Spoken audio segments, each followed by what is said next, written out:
제일 먼저 중국을 견제했던 건 화웨이 견제였습니다. TSMC와의 거래를 끊으니까 점유율이 폭락합니다. 그러면 그 다음엔 중국이 어떻게 하겠습니까? 제조 쪽으로 진출하려고 하겠죠. 그래서 제조 장비를 또 막은 겁니다. 인공지능 기술도 규제를 해야 된다고 생각했는지 낮은 성능의 물건만 팔 수 있게 하겠다. 완전히 막지 못하더라도 도입 비용이 높아진다든지 하는 부작용은 분명히 중국에서 일어나겠죠. 본인들 주장으로 이제 한 2020년쯤에 나온 엔비디아 GPU만큼 성능 나오는 인공지능 칩이 있다. 그거는 정확하게는 알 수 없지만 아직 시장에서 존재감은 없다고 봐야 되겠죠.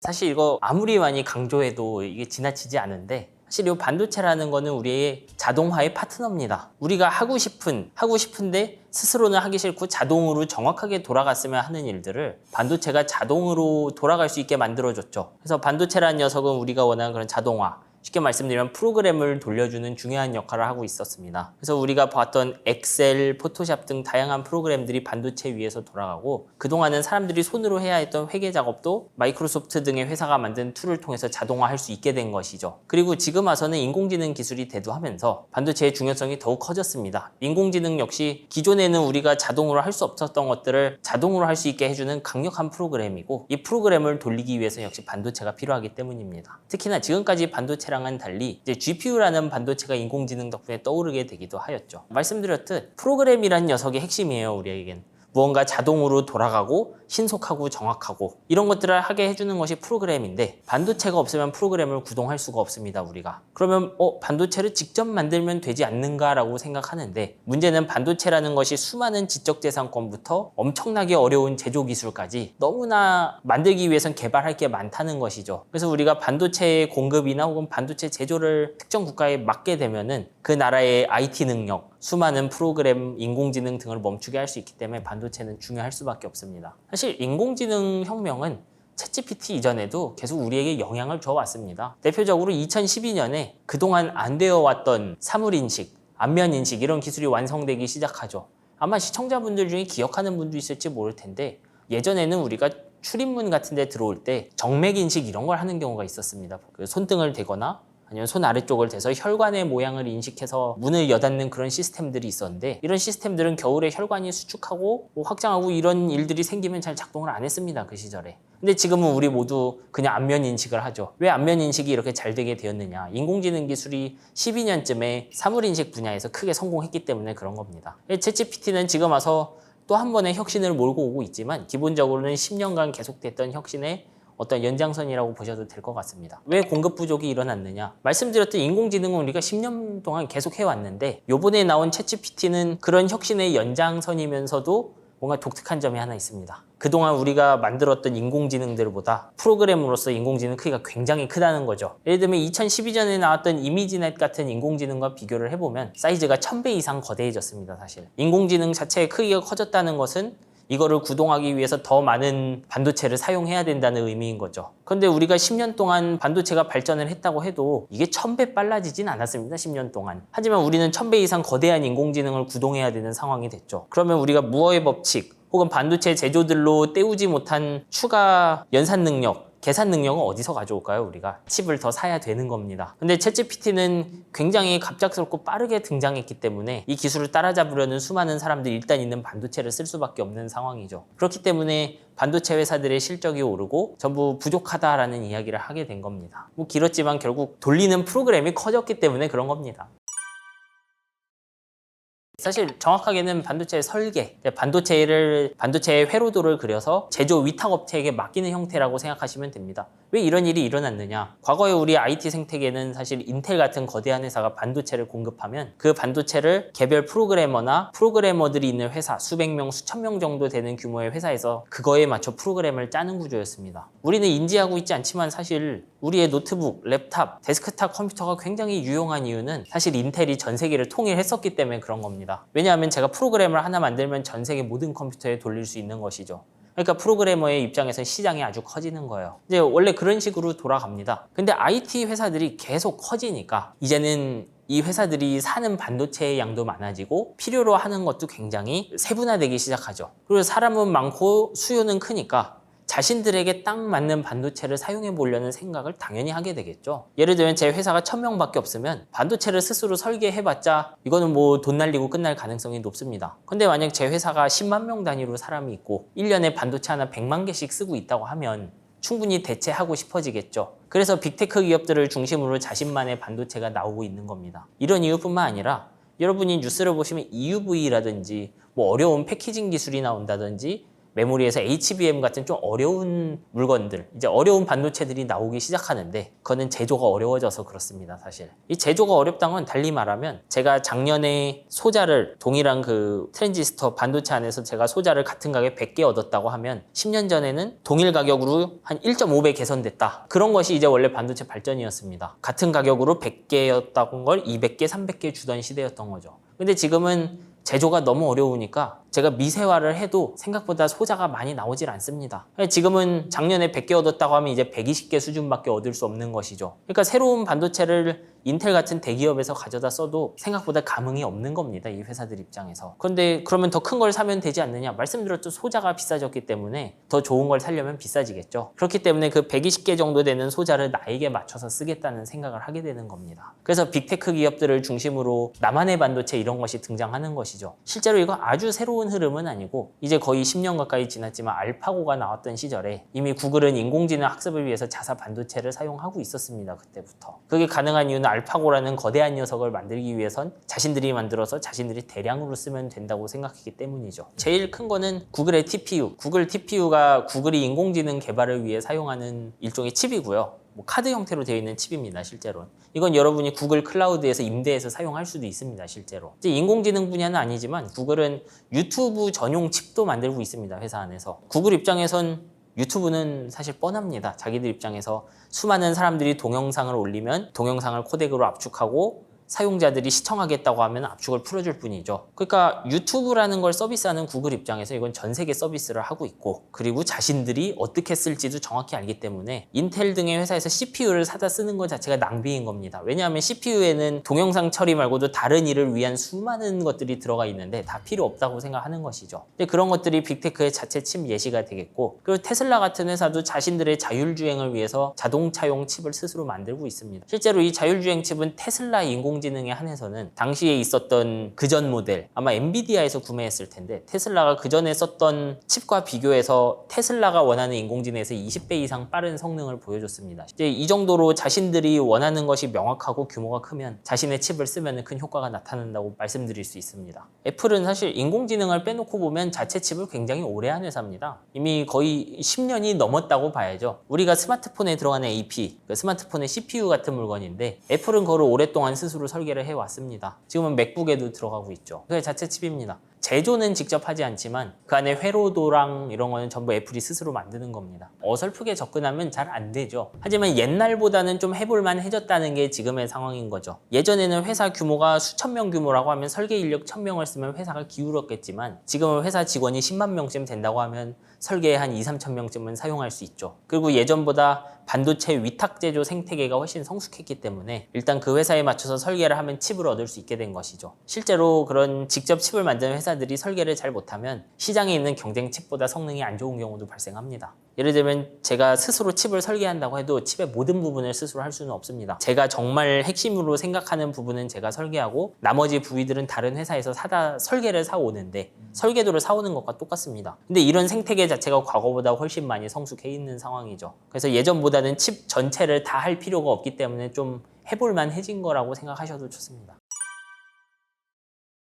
사실 그런 개별 칩들의 시장은 서서히 커질 수밖에 없습니다. 말씀드렸듯 제조가 너무 어렵기 때문에 원래 인텔 같은 회사는 어떤 식으로 시장을 유지해왔냐 하면 스스로 설계할 필요가 없을 정도로 좋은 CPU를 매해 내놓는 식으로 대응을 한 겁니다. 예를 들면 제가 저만의 칩을 막 설계하고 있는데 1년 지났더니 인텔 CPU가 2배가 빨라졌다. 그러면 그러고 있을 이유가 전혀 없습니다. 왜냐하면 저는 프로그래밍에 집중하고 내년에 나오는 CPU에 맞춰서 구동을 시키면 되니까요. 근데 지금 제조가 어려워졌기 때문에 인텔이 그 페이스를 따라가기 힘든 것이죠. 그래서 좀 전문화된 반도체들의 시장도 열리는 것이죠. 이건 인공지능에서도 사실 비슷합니다. 엔비디아라는 GPU가 굉장히 학습이랑 추론 등 여러 분야에서 강하지만 하다 보면은 요 반도체가 노리지 못하는 어떤 시장들이 나올 수도 있어요. 예를 들면 엔비디아에서 가장 전력을 적게 쓰는 반도체 한 5W 이 정도 사용하는 걸로 알고 있는데 어떤 사람이 인공지능으로 사업을 하고 싶은데 나는 5W씩 쓰면은 도저히 안 된다. 나는 1W 아래로 전력을 써야만 쓸 수 있다. 이런 경우라고 하면 결국 다른 칩을 사용할 수밖에 없는 것이죠. 그래서 기본적으로는 범용으로 사용되는 많은 칩들이 중심을 잡고 있지만 여기저기 가지들을 중심으로 그런 칩들이 그런 기존에 있는 칩들이 들어갈 수 없는 시장에서 하나씩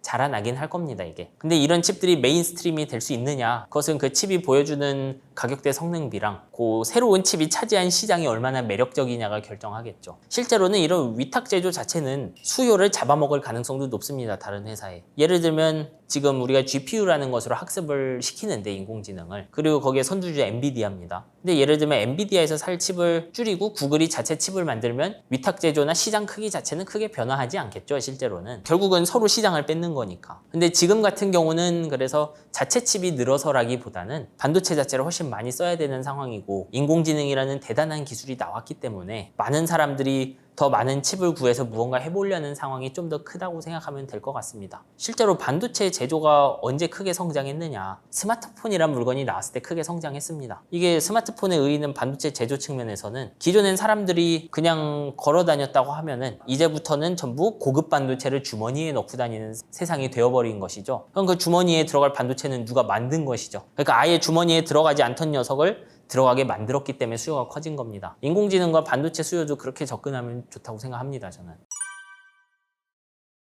물론 우리는 딱 미국을 생각하긴 하지만 저는 우리가 반도체 패권이 어디 있느냐 이런 것보단 실제로 이 시장이 어떻게 유지되느냐를 조금 더 살펴보는 게 좋다고 생각합니다. 실제로 반도체의 힘은 앞에서 보시면 알겠지만 칩 설계하는 회사가 가지고 있다고 생각하는 게 좋습니다. 최종적으로. 제조는 사실 보조일 뿐이고 즉 엔비디아의 예상 실적을 보시면 엔비디아는 TSMC라는 제조 위탁 회사의 일부 고객일 뿐이죠. 하지만 엔비디아의 순이익은 TSMC 순이익 전체보다 높을 겁니다, 올해. 그러면 이거 그냥 액수로 보면 가불관계가 애매하죠. 고작 TSMC의 몇 프로, 10몇 프로 정도 제조 역량을 가져다가 동일 이상의 순이익을 얻어내고 있는 거니까 엔비디아가. 실제로 우리는 말씀드렸던 반도체는 소프트웨어를 돌리는 수단이기 때문에 소프트웨어가 우리에게 자동화를 주고 기존에 안 되던 걸 되게 해주니까 소프트웨어에 가까운 곳일수록 부가가치도 크고 영향력도 크죠. 그리고 그런 걸 가지고 있는 기본적으로 설계 회사입니다. 예를 들면 TSMC가 엔비디아 칩을 10년간 위탁 제조를 해줬다고 해도 결국 엔비디아 반도체에 기반한 소프트웨어 생태계는 엔비디아가 끌고 가게 돼 있습니다. 그 자리에 TSMC에 AMD가 와서 제조한다고 해도 엔비디아가 가지고 있는 소프트웨어 호환성이나 이런 걸 가져올 수가 없죠. 왜냐하면 TSMC가 그냥 만들어줄 뿐이니까. 그래서 기본적으로 반도체 패권의 가장 큰 부분은 미국이 가지고 있다고 생각하시면 될 거예요. 왜냐하면 설계 회사는 대부분 그쪽에 있고 하는 설계들도 다 큰 기둥 하나씩 차지하고 있죠. 서버와 데스크탑, 노트북의 인텔, 그리고 지금 GPU, 인공지능의 엔비디아 이런 건 다 미국에 있죠. 하지만 제조는 왜 이야기가 나왔고 이렇게 큰 논란이 되어 왔느냐. 이 최종적으로 나오는 반도체부터 제조까지 사슬이 사실 한 가닥밖에 안 되는 실이라서 그런 겁니다. 이 수많은 설계 회사들은 사실상 전 세계 2개 정도 되는 파운드리, 대부분은 TSMC고 일부 삼성전자 이렇게 의존을 하고 있는 상황이죠. 만약에 이 파운드리라는 기술이 쉬워서 엔비디아, AMD 같은 회사가 여러 회사에게 다 위탁을 맡길 수 있었다면 반도체 제조는 그렇게 강하다는 얘기는 할 수 없었을 겁니다. 하지만 지금은 누가 설계해도 결국은 TSMC로 간다, 일부 삼성으로 간다 이 선택지밖에 없는 상황이죠. 그래서 반도체 제조가 어떤 패권에 중요하다는 이야기를 하는 겁니다. 왜냐하면 이게 가지고 있는 순이익은 설계보다는 낮을지언정 실제로 이 제조회사에서 위탁 제조를 맡지 않기 시작하면 설계회사가 만들었던 모든 지적재산권이 잿더미가 된다고 생각하시면 되죠. 왜냐하면 이 설계는 TSMC에 맞췄기 때문에 다른 곳에 옮겨가면 성능도 제 성능이 안 나오고 시간도 오래 걸립니다. 그것이 제조가 가진 힘이죠. 그러면 제조는 또 강력하냐? 잘 보시면 TSMC 같은 막강한 제조 회사도 또 한 가닥 실에 매달려 있는 것들이 많이 있습니다. 예를 들면 ASML, 그 장비 회사 중에 미세한 패턴을 그리는 기계들, 노광기라고 부르는데 노광기 회사는 사실상 하나밖에 없습니다. 미세 패턴을 그린 거. 그러니까 TSMC도 사실 ASML이랑 거래가 끊기면 제조가 안 되죠. 지금 이렇게 한 가닥 실로 연결되어 있는 경우가 너무 많습니다. 심지어 ASML도 자회사인 사이머사 내지는 독일의 칼자이스랑 연락이 끊기면 또 노광기를 못 만듭니다.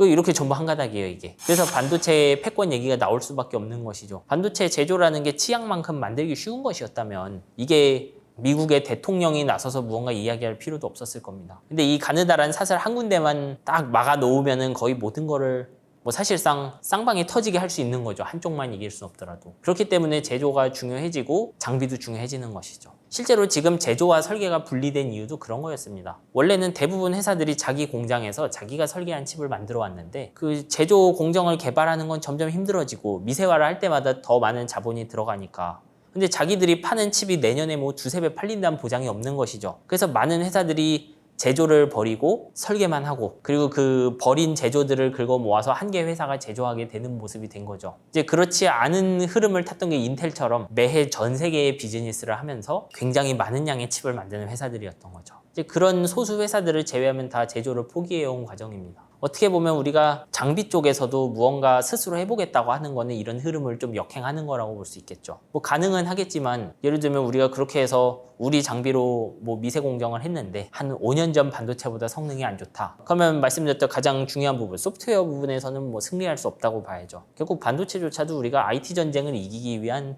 중요한 무기라고 생각하는 게 좋습니다. 사실 부가가치 자체만 놓고 보면 소프트웨어가 훨씬 큰 걸 만들어내고 있겠죠. 하지만 이 소프트웨어는 어떻게 보면 한 가닥 실에 매달려 있는 느낌이라고 생각하시면 됩니다. 아까처럼 특정 반도체에 엮여 있다 이런 것이죠. 중국은 자체적으로 이것저것 많이 하고 있고 반도체도 만들고 자기 반도체에 맞는 소프트웨어도 직접 하려고 하지만 역시 스스로 전부 하려고 하기 때문에 거기다가 미국에 인해서 최첨단 장비들에 대한 어떤 출입이 끊겨버렸기 때문에 경쟁력이 갭이 생긴다고 봐야 되겠죠. 왜냐하면 미국은 전 세계에 있는 지적재산권과 전 세계에서 가장 뛰어난 노광기 이런 것들을 자신과 동맹국들한테 주면서 반도체 만들고 자신들의 두뇌로 설계를 할 텐데 중국은 아직 완성되지 않은 그런 장비들로 자신들이 제조부터 설계까지 전부 다 하겠다는 것이니까요. 사실 이건 딱 정량적으로 말씀드리기 힘든데 본인들 주장으로 이제 한 2020년쯤에 나온 엔비디아 GPU만큼 성능 나오는 인공지능 칩이 있다 이런 식으로 얘기는 합니다. 근데 이걸 실제로 우리 쪽에선 써본 사람들이 없으니까 확신할 수는 없겠죠. 예를 들면 그런 칩들이 개별 칩의 성능은 잘 나오는데 여러 개 연결하면 성능이 떨어질 수도 있는 것이고 뭐 그거는 정확하게는 알 수 없지만 아직 뭐 시장에서 존재감은 없다고 봐야 되겠죠. 일단 중국을 견제하는 가장 큰 부분은 처음에는 반도체 제조 장비였습니다. 이게 말씀드렸듯이 제조와 설계는 연결되어 있는데 원래 트럼프 정권이 들어왔을 때 제일 먼저 중국을 견제했던 건 화웨이 견제였습니다. 근데 화웨이는 원래 반도체를 설계하는 회사였어요, 스스로. 하이실리콘이라는 자회사가 스마트폰에 들어가는 AP를 직접 설계했는데 이 회사는 대만의 TSMC에게 제조 위탁을 맡겼죠. 그러니까 화웨이의 설계 자산은 TSMC에 완전히 엮여있는 그런 형태라고 보시면 됩니다. 근데 그때 TSMC와의 거래를 끊으니까 화웨이의 AP 쪽 점유율이 폭락하기 시작하죠. 왜냐하면 해놨던 설계들로 만들 수 있는 게 없기 때문에 점유율이 폭락합니다. 그러면 그 다음엔 중국이 어떻게 하겠습니까? 스스로 AP 만들어 보겠다고 제조 쪽으로 진출하려고 하겠죠. 그래서 제조 장비를 또 막은 겁니다. 그 다음에. 그리고 최근에는 제조까지 막은 다음에 인공지능 기술도 규제를 해야 된다고 생각했는지 인공지능에 쓸 수 있는 고성능 칩들의 수출도 막아버렸죠. GPU 이런 것들 말하는 겁니다.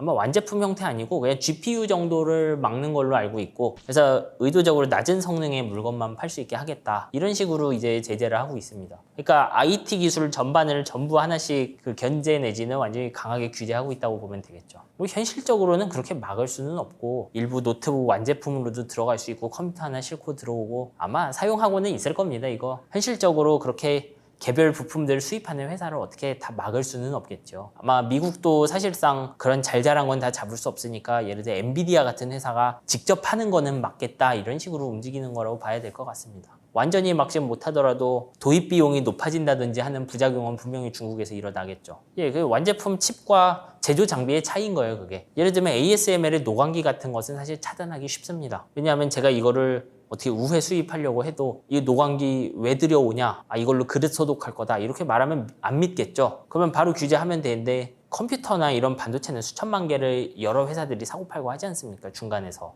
조립하고. 그러니까 이런 완제품을 100% 막는 건 힘들죠. 저는 우리가 이거는 가끔은 좀 물러서서 지금 돌아가는 인공지능이 정말 무엇인지 생각해 봐야 된다고 생각합니다. 이게 뭐 2, 3년 뒤의 미래도 좀 예측하기 힘든 시대가 되긴 했지만 말씀드렸듯 2012년에 있었던 인공지능 혁신이 계속 이어지는 형태에 가깝습니다. 그러니까 그때 있던 12년에 있었던 인공지능이나 지금 있는 인공지능이나 그 기본은 똑같다라는 뜻이죠. 사실 원리가 똑같습니다. 그 기본이 되는 학습 원리는 똑같고 학습 원리가 똑같기 때문에 동일한 반도체 GPU로 하는 것이죠. 어떤 분들은 예전에 IBM도 인공지능을 했다는 거 아실 거예요. 근데 IBM의 인공지능은 결국 지금 존재감도 없죠. 뭐 80년도에 체스 챔피언을 이겼다는 둥 이런 얘기도 했는데 결국 구글이라는 회사의 인공지능에 전부 밀렸죠. 그리고 사실상 알파고가 나오면서 이제 승패가 가려졌다고 보시면 되겠죠. 그 시점에. 그러면은 지금 10여 년간 성공적으로 도입된 인공지능이 뭘 잘할 수 있고 아닌지를 생각하는 것이 굉장히 중요합니다. 우리 입장에선 갑자기 인공지능이 그림도 그린다, 사람처럼 말도 한다라고 생각을 해서 예를 들면 진짜 기대가 큰 분들은 갑자기 제 스마트폰이 개인형 비서처럼 변하는 거 아니냐, 뭐 터미네이터처럼 변했고 인간들을 일자리에서 쫓아내는 거 아니냐 이런 생각들도 하십니다. 근데 지금 있는 인공지능들은 사실상 기억력이 뭐 거의 없다고 생각하시면 됩니다.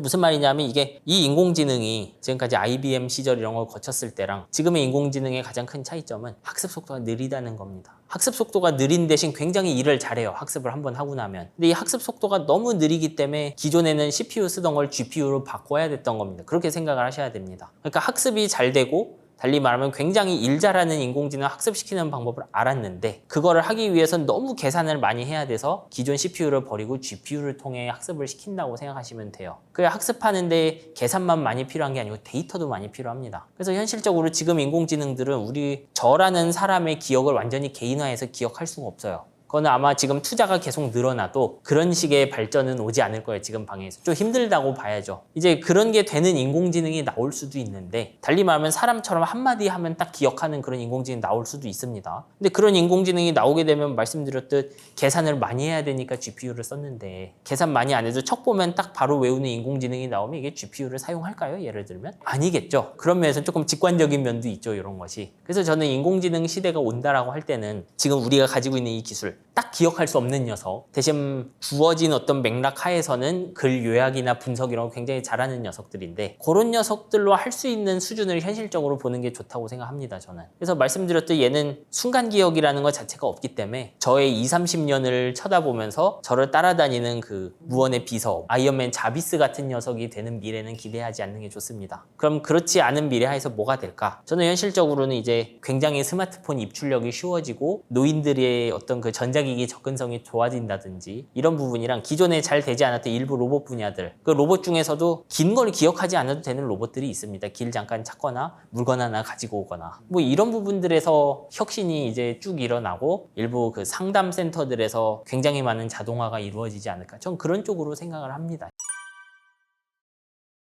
우리가 지금의 인공지능을 계속 쓰고 있으면 지금과 비슷한 모습으로 갈 겁니다. 이 상황은.